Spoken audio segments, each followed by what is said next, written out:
Bonjour et bienvenue dans cette nouvelle vidéo consacrée à un nouveau supplément que je viens de recevoir, le fameux second volet du diptyque consacré aux nains, côté MJ cette fois, avec donc les seigneurs de la pierre et de l'acier, qui est évidemment un renvoi au supplément, lui qui était unique de la première édition, consacré aux nains de l'Empire, et en particulier ici, on va parler donc de l'Empire des nains, qui je rappelle est cet empire fractionné depuis la nuit des temps, qui maintenant est à moitié par endroit à l'abandon, par endroit il est le summum des royaumes nains, essentiellement au niveau des montagnes du bout du monde, avec quelques exceptions. En tout cas, c'est ce dont on va parler aujourd'hui, qui est quelque chose qu'on attendait beaucoup, pour pas mal de choses, hein. La première raison, c'est évidemment que la politique de diptyque que voulait faire Cubicle 7, qui, moi, me fait toujours un peu froncer des sourcils, avait du sens en fait. C'est quelque chose qu'ils ont lancé avec notamment Imperium Maledictum, donc le nouveau Dark Heresy,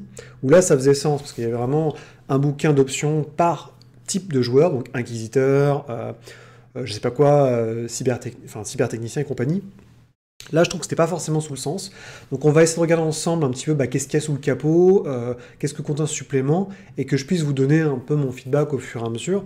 Donc, évidemment, hein, comme à mon habitude, je vais pas tout narrer parce que, un, ça serait du vol, et surtout, c'est pour vous laisser un petit peu, c'est plus pour vous donner un aperçu global du bouquin, plutôt que d'aller dans le détail. Et encore une fois, je ne suis ni un maître de Warhammer, ni un expert tant attendu sur cet univers et sur le jeu, donc n'hésitez pas, hein, s'il y a des choses qui ne vont pas, ou que je me plante quand quand je parle de certains éléments du lore, n'hésitez pas à corriger, hein, c'est pas très grave, j'en mourrai pas. Donc premier truc que j'ai beaucoup aimé, c'est la couverture, qui est très différente de ce qui se fait d'habitude, avec ce côté un peu flouté, usagé, façon peinture de guerre semi-classique, que moi j'ai beaucoup aimé, qui est très différent de ce qui se faisait avant. Je pense que c'est une nouvelle personne qui fait ça, enfin... Carl Fitzgerald, peut-être qu'il a bossé avec eux, mais en tout cas, je ne l'avais pas vu sur ce type de travail. Donc, le contenu est assez simple. Vous avez d'abord un aperçu. Premier gros chapitre, c'est sur Karaz encore, donc c'est vraiment un aperçu global du royaume, de l'Empire et de ce qu'il en reste, avec les différents Karak qui sont encore habités et les autres qui sont soit à l'abandon, les mines, et ainsi de suite. Donc on a déjà une présentation assez simple, en fait, de ce qu'est l'Empire nain, ce qu'il représente, pas tellement son historique, mais plutôt ce qu'il en est aujourd'hui, et à chaque fois qu'on a une description géographique des différents Karak, on a des éléments aussi sur l'organisation sociologique et politique des royaumes nains. Donc notamment, directement dans le vif du sujet, en parlant des rois nains, donc comment est-ce qu'ils dirigent, qu'est-ce qu'ils représentent, comment marche la succession, et direct, boum badaboum, on vous donne évidemment le haut roi, donc le roi des rois, qui dirige Karazakara, qui est la plus grande cité forteresse naine, qui est donc Thorgrim Grudgebearer, donc le type avec le gros bouquin qui passe son temps à noter toutes les rancunes. Ça vient d'une volonté aussi de Cubicle 7 de faire marcher leur nouveau système de patron. Je m'explique. Dans chacun de leurs livres, à chaque fois, vous avez des PNJ qui sont importants, et ces PNJ, on peut vous les attribuer en tant qu'aide ou comme mécène pour les joueurs. Donc ça, c'est un peu leur délire à eux. Je passe sur les stats, je passe sur les armes qui sont absolument délirantes. Évidemment, vous imaginez le roi des nains, il a tout ce qu'il lui faut. Description du conseil des anciens pour contrebalancer le pouvoir du roi, évidemment, dans chaque cité. Avec, on a toujours des petits exemples, en l'occurrence de PNJ dans cette cité-là, qu'ils sont, ça va pas très loin, mais c'est au moins pour vous donner un petit élément supplémentaire. Et enfin, on arrive vraiment le gros du bouquin, enfin le gros en tout cas de ce chapitre, qui va être un inventaire des forteresses naines, donc des Karak encore existants et ceux qui ont disparu. Donc on se situe essentiellement dans les montagnes du bout du monde, qui sont ces montagnes qui séparent, pour aller vite, l'Empire, la Brétonnie, des Wastelands, donc des endroits désertiques et des princes félons. Avec à chaque fois, donc vous voyez, c'est assez succinct quand même, hein. C'est 2-3 paragraphes sur chacun des Karak, et libre à vous de faire ce que vous en voulez. Donc on vous donne une description de ce qu'il est, qu'est-ce qu'on peut y trouver, et pourquoi c'est important. On arrive, boum badaboum, évidemment, sur un autre Karak, Karak Azul, où là, on va vous donner, donc c'est vraiment, enfin le découpage des chapitres est assez particulier. Donc après avoir passé un petit peu sur le début des Karak, boum, on arrive sur la description d'un autre roi de Karak, qui est le roi de Karak Azul, avec son matos, comme d'habitude, tout ce qui va bien avec. Puis boum badaboum, on enchaîne sur un troisième roi, qui est un un contexte un peu particulier parce que c'est un roi qui est un roi Slayer, donc tueur. Il a fait le serment, donc il est à la fois roi et Slayer. Et c'est rigolo de voir, enfin il vous explique un petit peu dans le bouquin comment ils ont fait pour contrebalancer, comment est-ce qu'il peut à la fois vaquer ses occupations royales et soutenir le serment de tueur qu'il a pu faire. Donc je passe, il y en a beaucoup, ils sont tous un peu différents, tous un peu colorés, c'est... Pour aller vite, pour être méchant, c'est un peu comme les abris dans Fallout, où il y en a plein différents, et chacun a un peu ses fonctions et ses particularités, dira-t-on. On passe, donc on a parlé des montagnes du bout du monde, il y a les forteresses dans les montagnes noires, il y a les forteresses dans les montagnes grises, et aussi les forteresses en Norska, donc les nains du nord, ce qui est assez rare, ce qui est assez cool. Alors la carte, je suis pas... Donc elle est bien, hein, elle est sur 2 pages quand même, elle explique tout, elle vous montre la présence en fait de où sont les différents caracs, quels sont les caracs qui ont été abandonnés, ceux qui vont bien. Je suis juste un peu déçu de la coloration, je trouvais un peu dégueulasse. On sent les mecs qui ont utilisé un logiciel pour faire des cartes. Ce qui est dommage, ce que vous allez voir dans le reste du bouquin, en général, il y a des cartographes qui dessinent les cartes à la main qui sont très très très bien. Là, c'est bon, voilà, c'est plus pour vous aider à visualiser un peu tout ça. Donc la voûte, les caracs, il y en a un paquet. Là, pour le coup, le bouquin se moque pas de vous, il y a vraiment matière à faire pour faire un inventaire de quasiment tous les caracs existants et abandonnés. Donc les montagnes grises, on y reviendra parce que l'un des éléments les plus importants du bouquin, c'est le principal carac des montagnes grises. Les montagnes, donc les forteresses qui sont dans le nord, avec le principe des nains de Norska qui ont une rune en fait pour essayer de casser les effets des radiations chaotiques, pour pas qu'ils deviennent tous fous.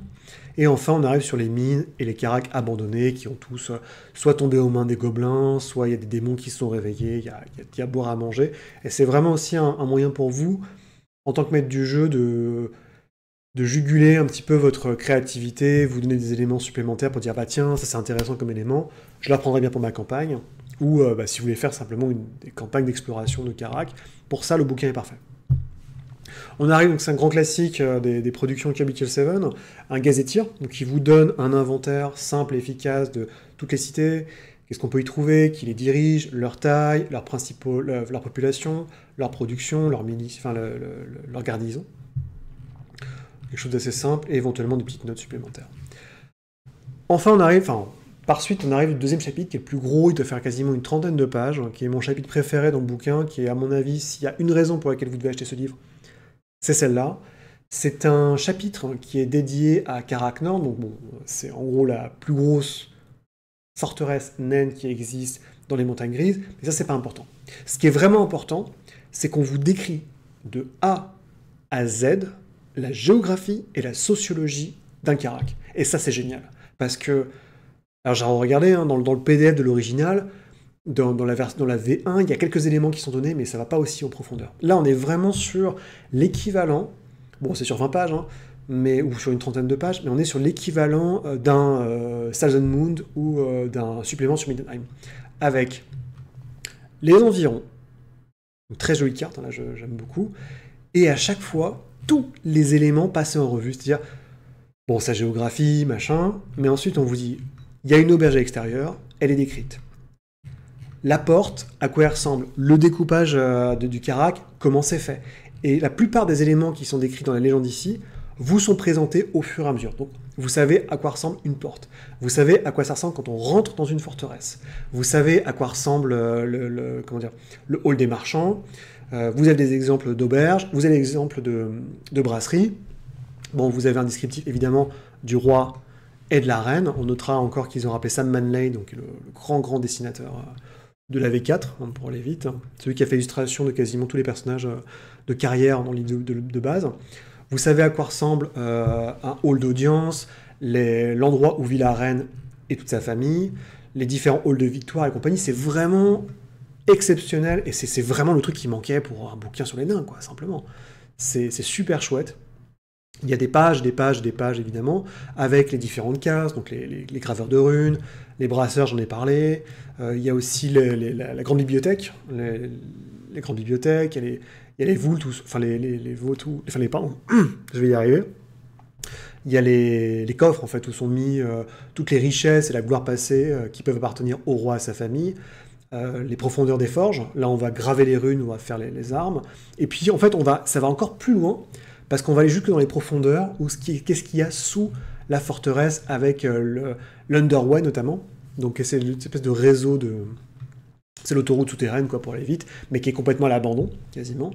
Les temples aussi qui existent, c'est super bien foutu. Et à chaque fois, comme d'habitude, comme dans Middenheim, Aldorf et le bouquin sur Thousand Moon, vous avez des exemples de PNJ plus ou moins importants, les principaux PNJ, des PNJ plus mineurs, tous avec des histoires et des accroches pour les utiliser dans votre histoire. Et c'est vraiment très très bien. Enfin, moi, quand, je le répète encore une fois, hein, mais s'il y a un seul bouquin, enfin s'il y a un seul truc qui doit vous motiver pour acheter ce bouquin, c'est ça.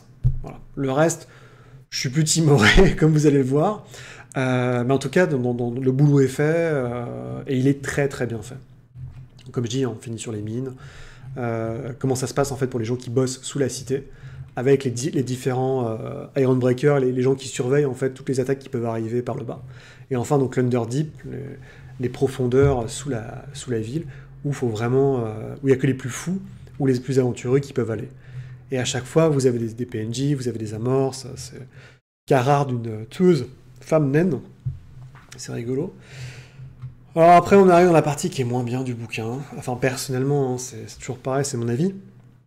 On a des règles supplémentaires qui vous sont données sur comment voyager dans l'Underway. Donc l'Underway, comme je dis, c'est une sorte d'autoroute souterraine qui, techniquement, dans les temps anciens, reliait tous les royaumes nains de l'Empire nain, qui maintenant sont quasiment complètement abandonnés pour la plupart.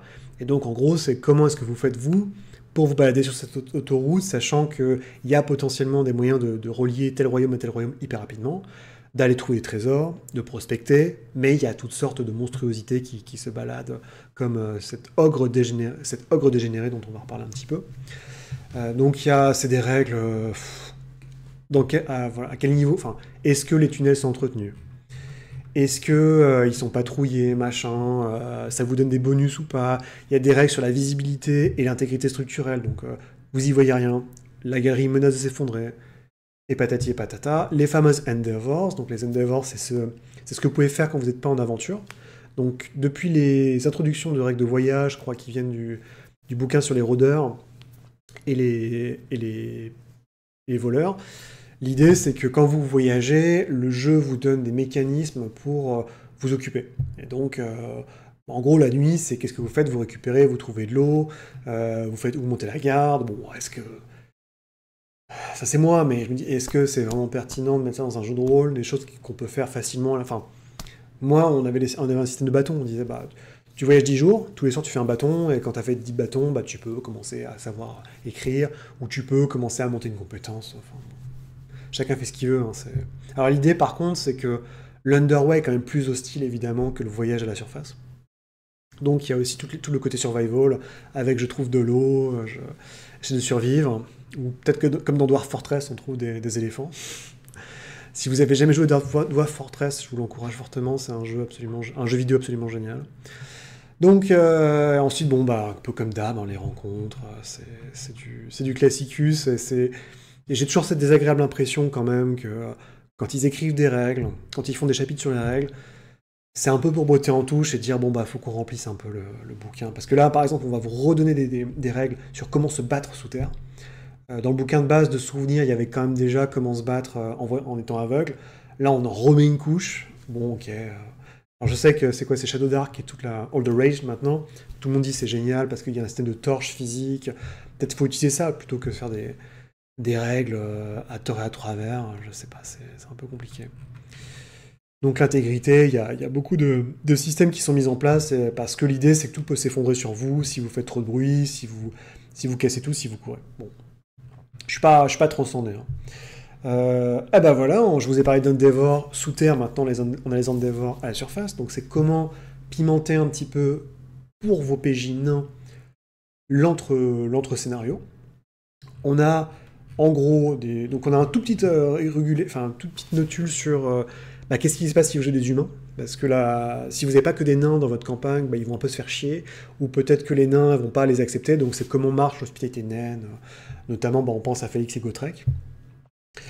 Et donc on a en gros une méga table d'événements dans les caras, qu'est-ce qui se passe dans votre cara, qu'est-ce qu'il y a des attaques de gobelins, Il y a les gens deviennent paranoïaques, le roi lance un nouveau décret qui fait chier tout le monde. Voilà, c'est une espèce de grosse table d'événements comme on les aime ou pas, qui fait quand même 4 pages, parce qu'il y a 100... Enfin, il y en a à peu près, c'est indécent. Ensuite, les nouvelles Endeavor. Donc, les Endeavor, je rappelle, ce sont les tâches que peuvent lancer vos joueurs entre les événements, entre les scénarios. Donc là, c'est du nain 100%. Il y en a dans tous les suppléments de la V4, il y en a un. Donc ça commence à faire un peu beaucoup, mais il faudrait qu'ils sortent un bouquin, un peu comme un bouquin de carrière, où ils les mettent tous, parce que ça commence à en faire vraiment énormément. Donc vous pouvez brasser de la bière, vous pouvez préparer du Drakefire, donc du feu draconique, qui est une sorte de truc alchimique, du feu grégeois, construire des archives pour trouver des sources de savoir, fabriquer un objet, forger des runes, mais ça c'est dans le bouquin des joueurs. Ou éventuellement prêter serment. Donc les serments sont des choses extrêmement importantes du point de vue sociologique chez les nains. Et là, on vous donne des règles supplémentaires pour pouvoir les jouer. Bon. Est-ce pertinent? Je vous laisse réfléchir à cela. Ensuite, dernier gros chapitre du bouquin, comment faire une campagne spécifique pour les nains. Alors, c'est un chapitre qui est un peu fourre-tout, qui a des bonnes choses et des mauvaises choses, et qui fait un peu, bon, on sait pas, ils n'avaient pas envie de se faire chier, j'ai envie de dire. Ça commence sur un truc qui est plutôt pas mal, à savoir vraiment explorer les thèmes qu'on peut avoir par rapport à la politique, donc entre les nains, le conseil, tutti quanti, les conflits existants, les rancunes évidemment, le commerce, pourquoi pas. Comment concevoir des campagnes par rapport au lieu, ça c'est intéressant, c'est-à-dire que le bouquin c'est sué à vous expliquer les différents caras qui existaient, leur position et qu'est-ce qu'ils avaient de spécifique. Donc maintenant, on vous dit, selon le cara que vous allez jouer, ou d'où est originaire votre personnage, vous avez des thèmes différents. C'est plutôt cool, c'est pas si mal vu en fait de faire une campagne plutôt basée sur un lieu que sur un enjeu global. Donc il y a des petites choses à chaque fois, des pistes pour vous aider, pour vous dire, voilà, dans ce carac-là, ils ont perdu, le carac a été perdu par des troupes du chaos, ils ont perdu un objet spécifique, donc vous allez le chercher. C'est plutôt sympa, et c'est bien vu. Ensuite, on a la fameuse Underway, donc la fameuse autoroute souterraine, comment est-ce que vous pouvez l'intégrer dans une campagne, à quoi ça rime. Les relations donc, des nains avec l'Empire, ça c'est un peu le fameux chapitre qu'on retrouve dans tous les bouquins, des races externes, qui, j'ai l'impression, qui étaient déjà présents dans le bouquin des joueurs, mais je peux me tromper. Où voilà, on vous dit notamment... des espèces de guéguerres d'innovation technologique, ou une lutte contre les elfes qu'on déteste, voilà, tutti quanti. On a encore un chapitre sur les rankeurs, donc là ça fait un peu redite, mais c'est comment plutôt intégrer les systèmes de rancune, avec la campagne, donc pourquoi pas, hein, mais ça commence... Il y a vraiment quelques éléments qui vous sont des supplémentaires, mais je pense que c'est quand même un sujet qui a été très très abordé, donc ça fait un peu redite pour moi, mais c'est mon avis. Page assez rigolote, on a toutes les rancunes d'un clan spécifique, du clan Iron Fist, avec la police de caractère façon runique, les serments, donc qu'est-ce qu'ils impliquent, qu'est-ce qu'ils peuvent être. Il y a le serment de tueur évidemment, mais il y en a d'autres aussi, donc ça c'est intéressant. Et enfin, donc les tueurs, ça c'est grand élément iconographique de Warhammer sur lequel on ne peut pas passer encore, il faut s'en mettre un petit peu. Et après, alors, ça tombe un peu de... c'est sympa, c'est du fanservice, mais on va voir le profil de Gotrek et le profil de Félix, donc son compagnon, qui sont des personnages récurrents des romans Warhammer, qu'on vous donne. Alors bon, c'est sympa, mais ça fait un peu... Enfin, moi je trouve que ça fait un peu fourre-tout, c'est mon avis. Et alors là, on a fait des PNJ importants, on arrive sur un bestiaire. Donc on nous balance un micro-bestiaire. Avec donc les Gorgers, je sais pas comment ça s'appelle en français, qui sont les ogres décadents, qui vivent... En fait, c'est des bébés ogres qui sont pas dignes en fait de vivre parmi les ogres, donc on les jette dans les souterrains et on les relâche des fois quand on a besoin d'une armée, qui sont complètement fous, à moitié cannibales, et ils vivent sous terre. Les dragons de magma, qui sont des dragons complètement corrompus de magma, qui sont extrêmement violents, extrêmement démentiels. Et enfin, des totems, des sortes de golems basés sur des idoles de Gork et Mork, donc les dieux orques, qui s'animent et qui commencent à tout casser, qui sont gigantesques. Donc je conseille pas de les envoyer comme ça dans une campagne, mais voilà, c'est rigolo, un point de bestiaire que je connaissais pas forcément. Mais voilà, on a un chapitre qui est un peu bizarre, comme ça, un peu patchwork, où on a l'impression que ça commence bien. Puis c'est comme un cadavre exquis, quoi. Plus ça avance, plus c'est bizarre, et à la fin, on se souvient même plus vraiment de quoi parler le chapitre, parce que c'est vraiment des campagnes naines dans lesquelles on va invoquer des golems de Gork et de Morg de 3 mètres de haut, je sais pas. Et alors là, c'est carrément du foutage, enfin pour moi, c'est carrément du foutage de gueule, je trouve. On a un micro-chapitre de 6 pages qui va décrire en fait une troupe de guerre, des Skaven, qui tentent d'empoisonner le puits du Karak. Très honnêtement, ça sent le PDF mal dégrossi, qu'on n'a pas osé mettre ailleurs, avec juste un bout de scénario et la description d'une troupe de guerre Skaven et du type qui les contrôle. Mais c'est vraiment ça, hein, j'ai eu l'impression de voir un PDF comme le PDF qui était consacré aux guerriers de Nurgle. Enfin, mais là, ça fait vraiment du remplissage. Ça m'a vraiment pas transcendé. Donc voilà, après, comme d'habitude, dans un chouette illustration, c'est bien mis en page et tout, mais je me demandais un petit peu ce que ça faisait là. Et en fait, c'est tout. Et on a fini le bouquin, je suis même pas à 100 pages, et le bouquin est fini. Donc évidemment, vous me voyez venir avec mes gros sabots. Qu'est-ce que j'ai pensé du livre? Alors, le livre en soi n'est pas mauvais. Le contrat est respecté, vous avez effectivement plein d'éléments supplémentaires pour votre campagne focalisée sur les nains. Mais, toutefois, je peux pas m'empêcher de m'apercevoir que on a d'un côté un bouquin qui fait 120 pages, qui est consacré au stade des personnages, enfin, les options pour créer des joueurs, et on a un bouquin de 90 pages qui est consacré un peu au lore, à faire une campagne, à description de ce qui reste de l'Empire nain, des royaumes, des Karak. Or, le bouquin original faisait 200 pages, en V1, et il contenait tous ces éléments-là. Qu'est-ce qui aurait pu empêcher, à part une certaine un appétit du gain, enfin un appât du gain, Cubicle 7 de ne faire qu'un seul bouquin? Je me pose encore la question. Et autant pour Warhammer, enfin pour 40 000, avec le système où c'était vraiment des bouquins, je pense que le système sur 40 000 était plus intéressant, plus pertinent. Là, ça fait vraiment un pas du gain, ça fait vraiment beaucoup d'argent pour rien, d'autant plus que maintenant, moi, j'achète toujours les bouquins en anglais. L'inflation a fortement augmenté, ce qui fait que les deux bouquins sont revenus à 100 balles. Donc c'est PDF plus le bouquin physique, mais je trouve que ça commence à être vraiment très très cher pour ce que c'est. Je suis un peu déçu, hein, j'avoue que le contenu du bouquin, encore une fois, la description du Karak est excellente. Le panorama de tous les Karak existants, de l'Empire nain, en fait, qu'est-ce qu'il est, comment il est réparti est super. Mais encore une fois, on a beaucoup de règles, je trouve, qui sont lourdingues, en fait, qui servent plus à grand-chose maintenant. On est quand même, je sais pas, je dois avoir quasiment une quinzaine, près d'une vingtaine de bouquins de Warhammer V4 dans ma bibliothèque.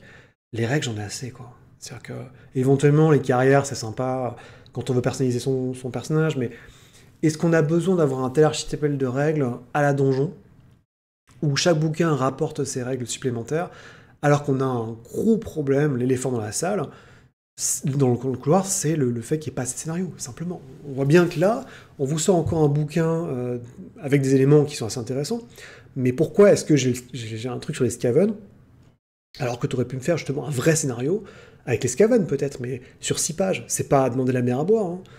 Et ça, c'est vraiment une déception qui a été remontée, je pense, par beaucoup de gens à Cubicle 7, mais qui ne semble pas avoir trouvé d'oreille attentive. Donc on sait qu'il va y avoir des réimpressions, des modifications de vieux scénars, de la V3, de la V2, de la V1 qui vont sortir, notamment pour les Gober Strike. On sait qu'il y a une campagne qui devrait arriver l'année prochaine, j'espère, une vraie campagne, donc qui va un peu explorer tous les suppléments qui sont sortis, comme sur la mer de Grive, sur la Lustrie, donc c'est génial. Mais en attendant, moi, à l'heure H, j'ai aucun élément supplémentaire, et je trouve ça un peu dommage. Pour un bouquin qui se targue d'être dédié au MJ, en général, t'es MJ, tu maîtrises des livres, tu maîtrises des scénarios, des campagnes. Et là, c'est encore une fois une boîte à outils.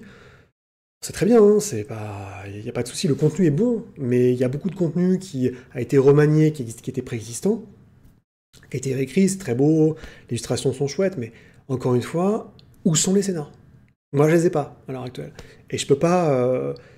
Et si quelqu'un vient me voir et me dit moi j'aime bien jouer les nains, où j'ai beaucoup de joueurs de nains dans ma campagne, est-ce que ça vaut le coup que je craque 100 balles pour acheter deux bouquins, quoi? Je n'ai pas la réponse à cette question, j'aurais tendance à pousser vers le négatif, puisque moi, c'est la collectionnite qui m'habite, hein, je vais pas mentir non plus, hein. Après, en PD, puis bon, après, le truc aussi que vous savez, c'est que si vous lisez l'anglais, vous savez que dans quelques mois, dans un an au pire, il y aura un Humble Bundle qui va sortir qui vous permettra de récupérer ces bouquins à pas très cher. Donc bon, autant attendre, hein. Le contenu en soi est pas mauvais, mais c'est vraiment... Ils sont arrivés dans une zone de confort où à chaque fois, il y a beaucoup d'éléments d'historiques qui sont repris des vieilles éditions, remaniés, hein. Après il y a des trucs, c'est très... Enfin, attention, je dis pas qu'ils ont rien fait, hein, c'est des conneries. Non, ils ont vraiment le boulot là. Mais il y a quand même beaucoup de règles, il y a un peu un modèle qui est toujours le même, quoi. Sur tous les bouquins que j'ai lus, les 3-4 derniers bouquins que j'ai lus, sur les voleurs, c'est pareil, et ça commence un peu... Moi, je trouve ça fatigant, enfin, je sais pas. Après, peut-être que c'est pour eux, c'est plus simple de bosser de cette manière-là, mais c'est un peu dommage, quoi. C'est dommage parce que le boulot, là, parce que le contenu est bon, parce que les illustrations sont à tomber par terre, parce qu'il y a la bonne cartographie, parce que, concrètement, bah, le bouquin MJ, il est là, il est bien fait, on se fout pas de votre gueule sur la qualité, mais on a toujours un truc enfin, on compare au début de la V4 où il y avait pas mal de scénarios qui étaient certes des reprises, mais où ça sortait souvent, et puis maintenant, bah, c'est beaucoup de guides, quoi. C'est des guides, des guides, des guides. Donc je sais pas, on verra. Je sais qu'il y a Marienbourg qui sortira, c'est le prochain bouquin qui va sortir. Gros bouquin, j'entends, parce qu'il y a un petit PDF sur Wreckers Point qui va sortir avant. Mais j'espère qu'il y aura quelque chose, mais je peux mettre ma main à parier qu'il n'y aura aucun scénario dans Marienbourg. C'est un peu dommage, quoi. Mais bon, voilà, donc c'était un peu tout ce que j'avais à dire sur cette note un peu pessimiste, hein. Après, la campagne arrive, hein, donc j'ai pas trop peur par rapport à ça. Je suis sûr qu'il y aura un nouveau Uber Strike Adventure qui va sortir aussi. Et on sait que Dominique Glenhall a quand même dit, vous inquiétez pas, on va essayer de refaire en V4 des vieux scénars de la V3, de la V2. Je pense toujours à la version de la campagne impériale de la V3 qui était très très très bien, complètement différente de la campagne impériale V1 et V4, qui pourrait être cool, hein, si ça sort. Donc on sait pas, on verra. Puis voilà, c'est un peu tout ce que j'avais à vous dire. Donc il me reste plus qu'à vous souhaiter une bonne soirée, et puis bah à la prochaine. Allez, salut.